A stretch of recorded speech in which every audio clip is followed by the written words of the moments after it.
Hi guys, it's that time. It's our Bible teaching snippet of the day.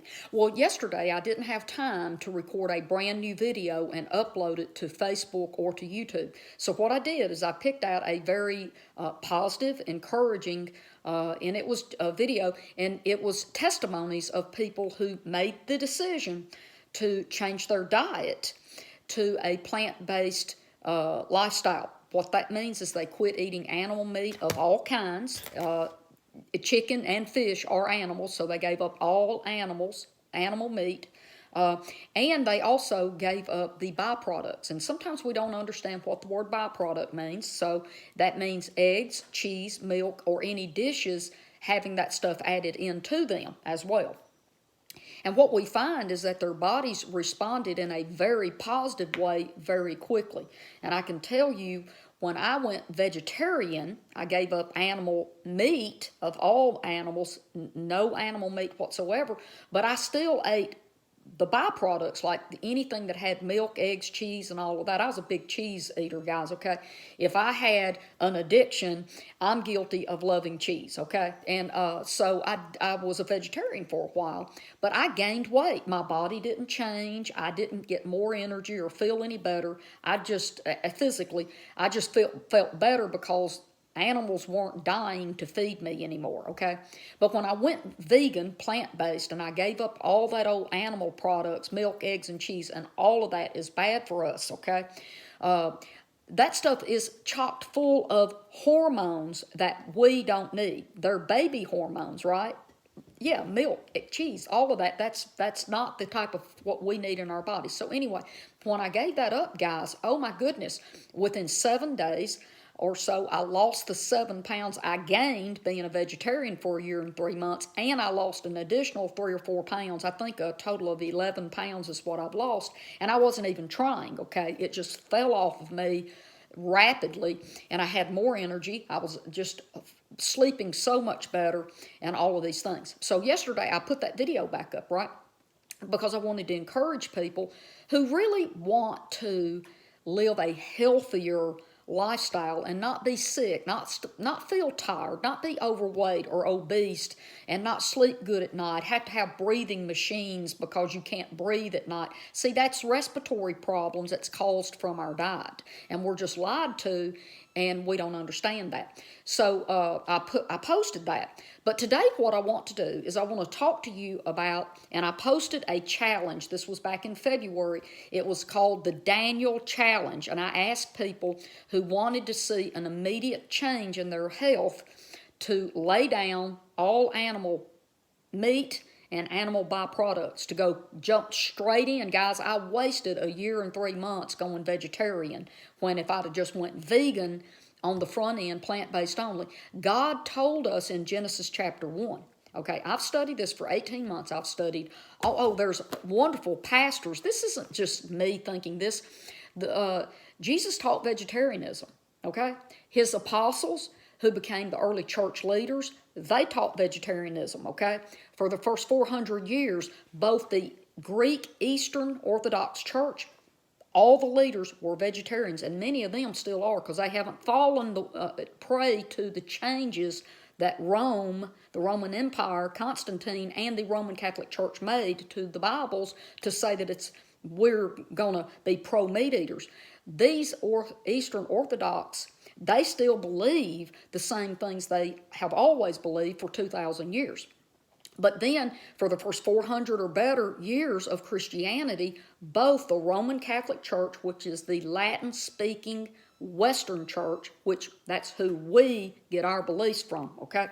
They believed and taught vegetarianism. So did the Greek-speaking Eastern Orthodox Church. The entire Christian community was vegetarian.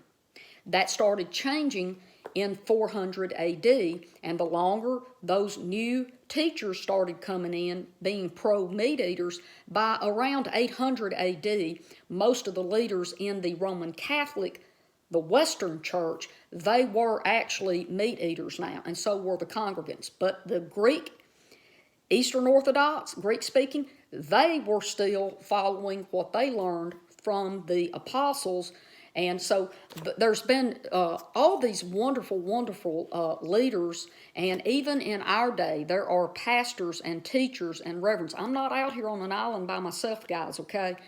This is something that is repressed and held down through wrong teaching. So what I've done for 18 months, I have pulled the Bible apart, and I'm telling you, God is not double-minded.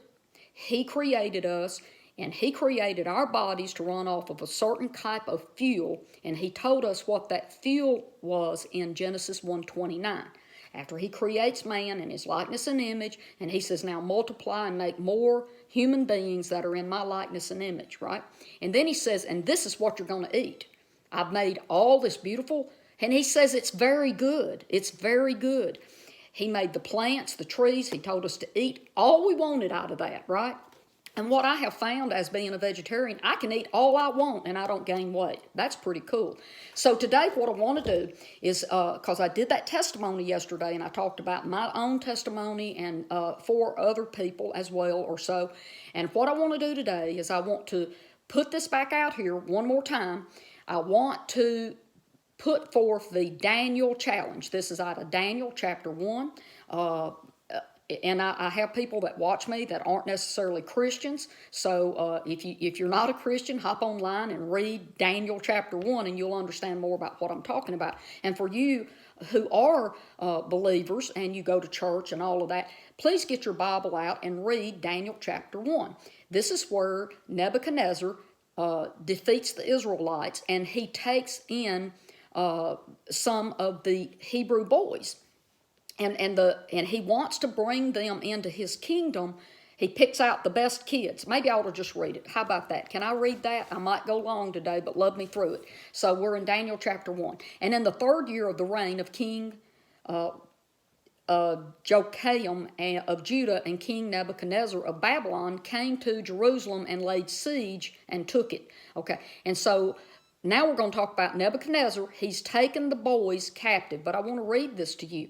And it says that the king wanted his chief servant, his eunuch, to bring from the Israelite boys the royal family and nobility, the young men without physical defect, good-looking, suitable for instruction in all wisdom, knowledge, perceptive, and capable of serving in the king's palace. Now, so what they would do is they're going to teach them the Chaldean language and literature. They're going to blend them into this king's kingdom. And now they will also be fixed where they're eunuchs as well, so they can't have children. And they just blend these young men into this kingdom. Okay.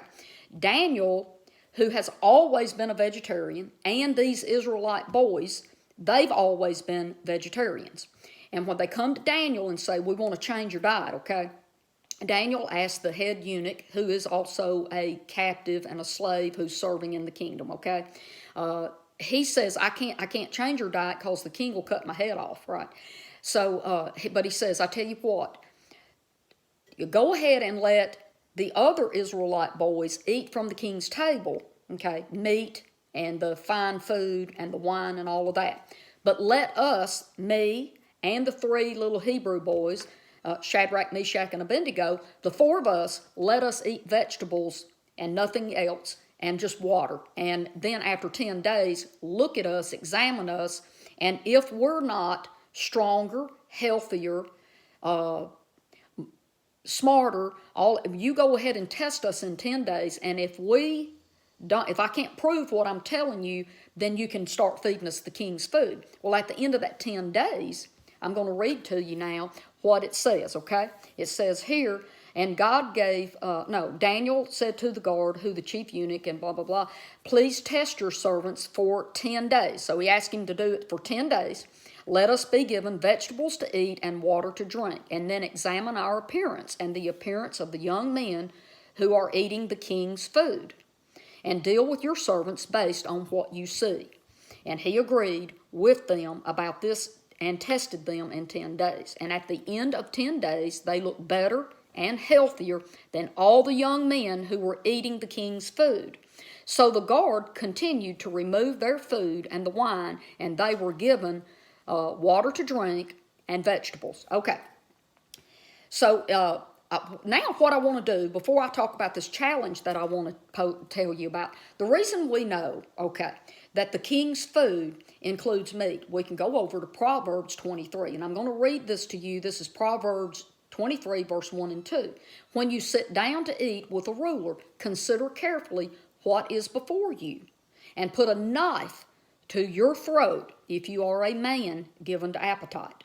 What he's saying is when you start eating the things that the king and the rich people can eat, you're going to become a glutton, and you're not going to be able to handle your appetite. That's what he's saying right there. Now, let me go down in this same chapter because I want to be time aware, but let me read you verse 20 now.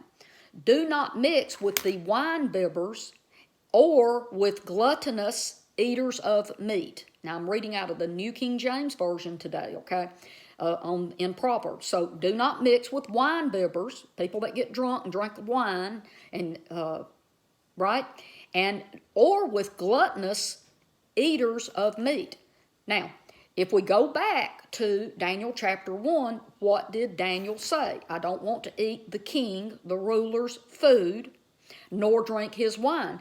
Daniel understood the ways of failure through eating the wrong food. Now, this proves out here in verse 17, and it says, and God gave these 4 young men knowledge and understanding, and in every kind of literature and wisdom. Daniel also understood visions and dreams of every kind. I'm tempted to wander off into another teaching and tell you that there are so many spiritual benefits. But most of us live on a physical plane, okay, where we're in our flesh, so we're just more concerned with our health and our size or our weight. And look, I'm not judging nobody. Please don't you hear that out of me, okay? What I'm saying is we live in the flesh, okay? And when we get hungry, we eat, okay? And if we're concerned about what we're eating, it's more so to do with our health, how we feel, or if we're overweight and things like that, okay? But what I have studied this to a degree as well. Did you know when you quit eating animal meat, I call it animal flesh, and you take out of your diet all of the animal byproducts, guys, you live on a completely different spiritual level. I can hear the voice of God so clear, and when I read scripture now, it's just downloading in me so much more clearly. When I'm out and about, mingling in public, I can hear the voice of God, and I've always been able to hear his voice, okay? I can just hear him more clearly, but that will come brighter and brighter to you and more profound as you continue to purge your body of all of, because listen, did you know that being a vegan, eating a plant-based diet is the only thing that any doctors, any research has ever seen that can stop the damage or reverse it is eating a plant-based meal, plant-based diet for heart disease. Heart disease can be stopped in its tracks and reversed by changing a diet to nothing but plant-based. No animal byproducts, milk, egg, or cheese, none of that stuff, and no meat whatsoever. It not only stops it, it reverses it over time. There's so much research out there, okay? And what I want to do is ask you to pray.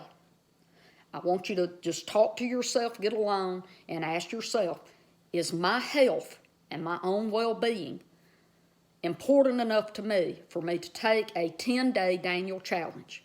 Take 10 days, and you just start eating good, healthy food, what we were created to eat now in Genesis 1:29, and let your body talk to you about the benefits, how much better it feels, the weight that's going to come off. You're not going to be so tired. You're going to sleep better. All of these things. And the longer you do it, the better you're going to feel.